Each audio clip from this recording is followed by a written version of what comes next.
Yeah, I mean, first, Above the Rim is one of my favorite movies of all time. I mean, it's just an incredible movie, but one of the reasons why it's one of my favorite movies is the soundtrack. All through the movie, they're playing a lot of the joints on the soundtrack, whether it's, workout scenes or during a game or, different, a club scene.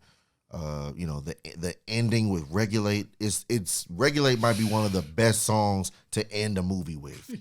It's just perfect to end the movie with that song. But the other reason why I chose it too is before Above the Rim, the soundtracks often kind of matched the movie a little bit. What I mean is like New Jack City, a lot of the music were from New York artists.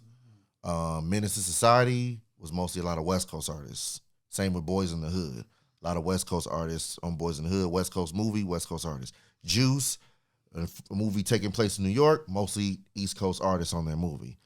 But Above the Rim did something different. Above the Rim squarely takes place in New York City. Now, they never really say where they're from in the movie. Like, you don't really hear anyone saying, like, I'm from Queens or the Bronx or Harlem. Like, that's what made Above the Rim kind of different, too. They never get specific where they're from, right, but you know it's New York. Mm-hmm.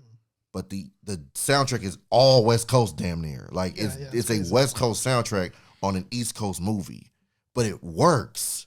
Like, that to me is so crazy how well it works, even though, because the West at this time is running hip-hop at this time. But Above the Rim being a New York movie with a West Coast soundtrack, I just always thought that was so dope how it still worked that way.